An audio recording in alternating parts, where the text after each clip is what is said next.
મા બાપ તરીકે આપણે એક સમય આપતા ચૂકીએ છીએ અને એક પ્રેમ આપતા ચૂકીએ છીએ.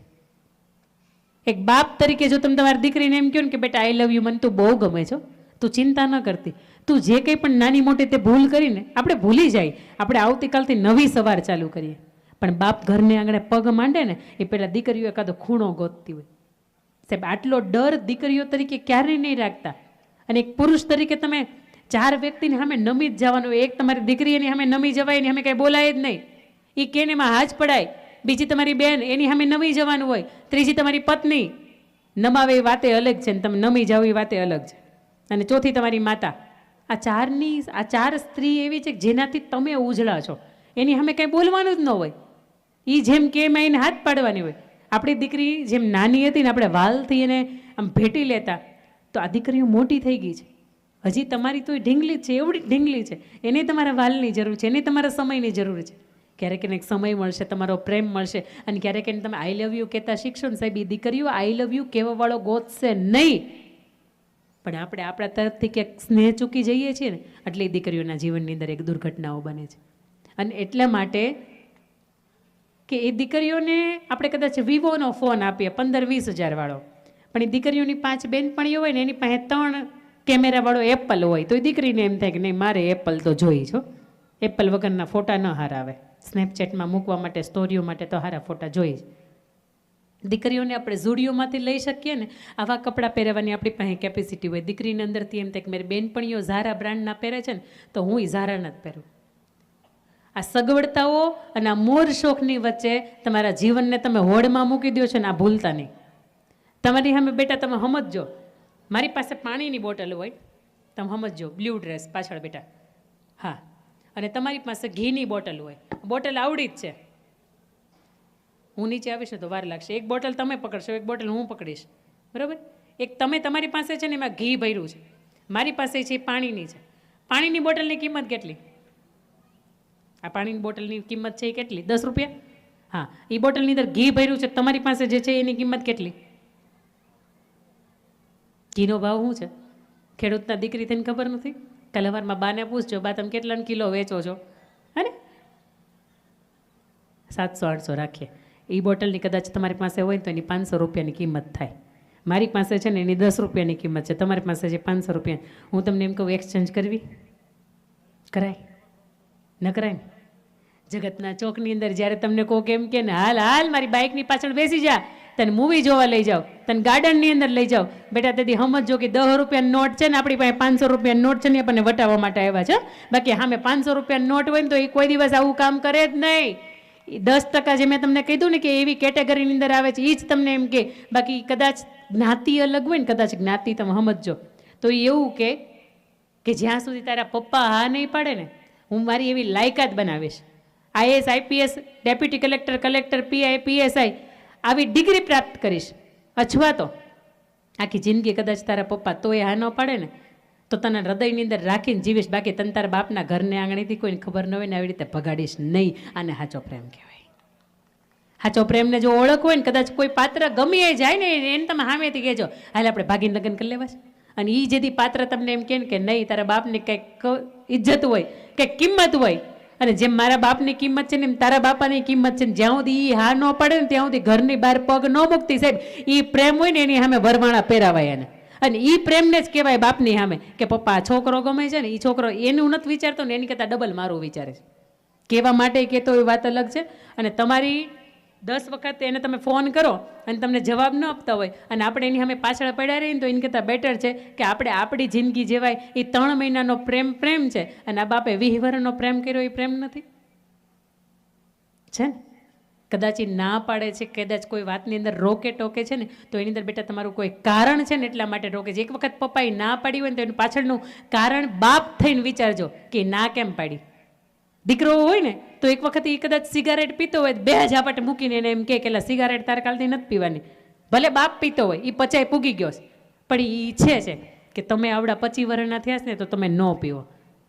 એટલે ખાસ કરીને અહીંયા દીકરા બેઠા હોય ને, આ ઘરની ત્રીજી દિવાલ મજબૂત તો રહી શકે કે એક દીકરા તરીકે કે એક દીકરી તરીકે બેટા હંમેશા કામ એવા જ કરાય કે મા બાપનું નામ ઉજળું થાય.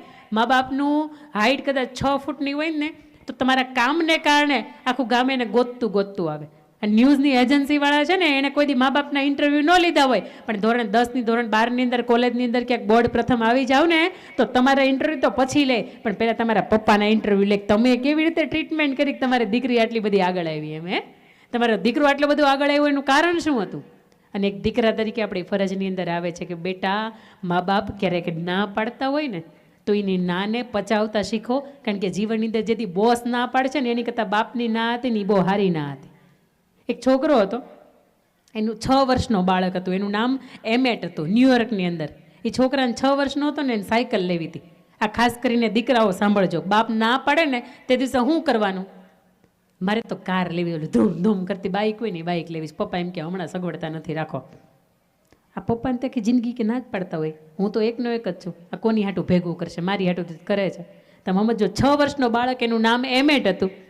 એ એમેટ એને પપ્પાને એવું કીધું પપ્પા સાયકલ લેવી છે.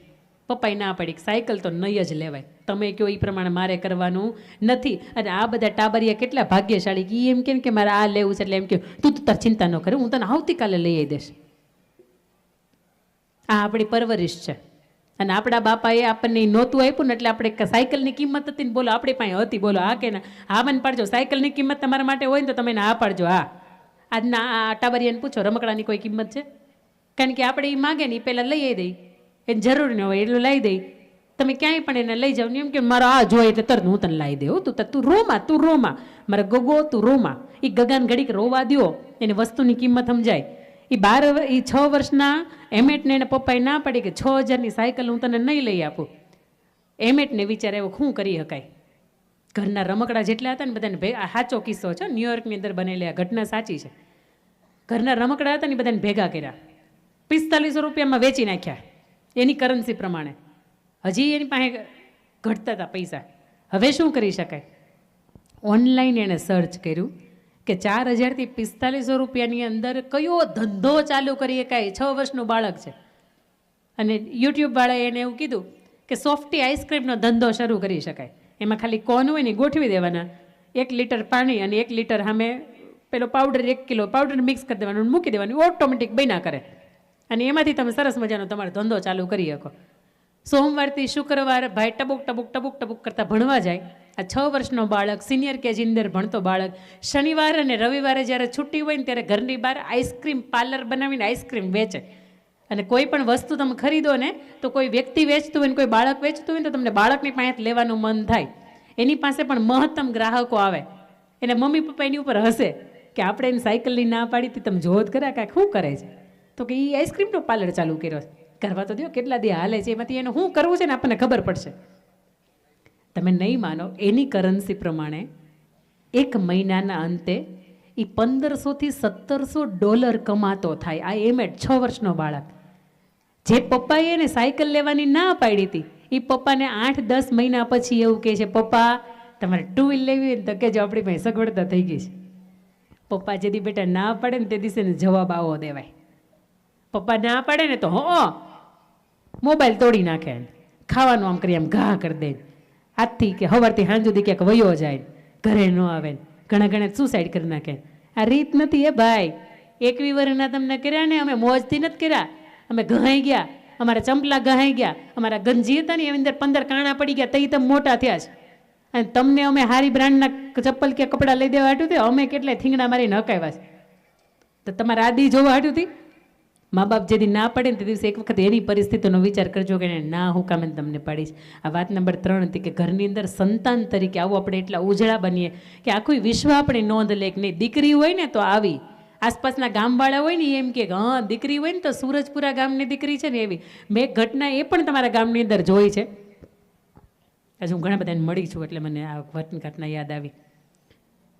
15-17 મેં તમને કહ્યું ને હમણાં કે 12 થી 22 વર્ષની ઉંમર હોય કે કોઈ મનગમતા પાત્રની યાર તમારું ઘર છોડીને તમને મન થાય જવાનું. આ ગામની અંદર 30 થી 32 વર્ષની દીકરીઓ પણ બેઠી છે કે પોતાના ભાઈના હક પણ નથી ને સાહેબ, એટલા માટે દીકરીઓ હજી બેઠી છે બાપને આંગણે. સાહેબ આવી દીકરીઓ તમારા આંગણે બેઠી હોય ને તો વધાવજો. એને પણ અંદરથી ઈચ્છા હશે કે મારો ભરથાર ગોતું, મારો જીવન સંસાર માંડું, પણ મારા ભાઈનું નથી આવું ને ત્યાં સુધી હું મારા સંસાર ન માંડી શકું. સાહેબ, આવી દીકરીઓને હું વંદન કરું છું, આ મંચ ઉપરથી, પવિત્ર મંચ ઉપરથી વંદન કરું છું. અને મા બાપને મારે કેવું છે બે હાથ જોડી કે કદાચ દીકરાનું સાહેબ ન થાય ને તો કાંઈ વાંધો નહીં, પણ એ જો ત્રીહે પોગી ગયું હોય ને તો એને હરખથી વળાવી દેજો.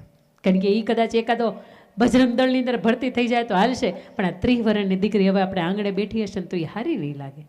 સાહેબ, આવી દીકરીઓને હું વંદન કરું છું. અને જે ભાઈ માટે જે દીકરી આટલી બધી કુરબાની આપી છે ને એ ભાઈ કદાચ એના મામેરાના પ્રસંગની અંદર 51,000 દઈ દે ને તો એને કાંઈ નથી આપ્યું. એને હું આપ્યું એને કયો?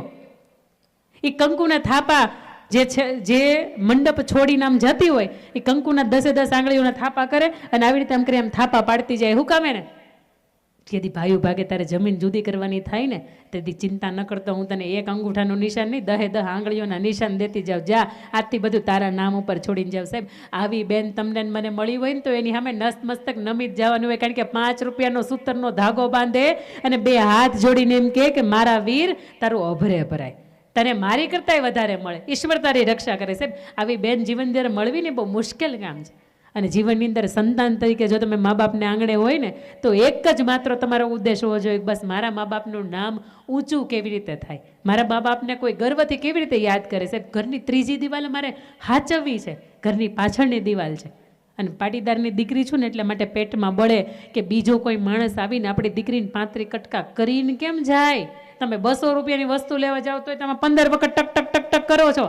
તમે 20 રૂપિયાની તાવડી લેવા જાઓ તો તમે આમ ટક ટક કરો છો. આખી જિંદગી જેને હોપી જેવી છે ને એક વખત ટક ટક કરો ને. એક વખત બાપને પૂછો જ ખરા કે આની યારે જવા હે કે નહીં. એક વખત કાકાને પૂછો, મામાને પૂછો, ભાઈને પૂછો, એક વખત માને પૂછો કે માં આ પાત્ર ગમે છે, શું થાય?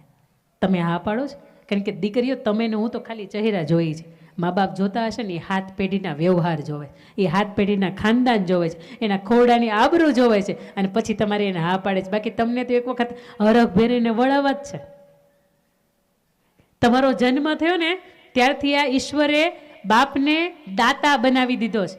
દીકરાનો જન્મ થાય ને તો સમજો ઘરની અંદર બાપ દાતા ન બને, દીકરીનો જન્મ થાય ને તો એ દાનવીર બની જાય. કારણ કે એક વખત વિશ્વનું હારામાં હારું દાન એટલે મારે કન્યાદાન આપવાનું છે અને એ કન્યાદાન બાપ આપી શકે ને, આ જવાબદારી આપણી આવે છે.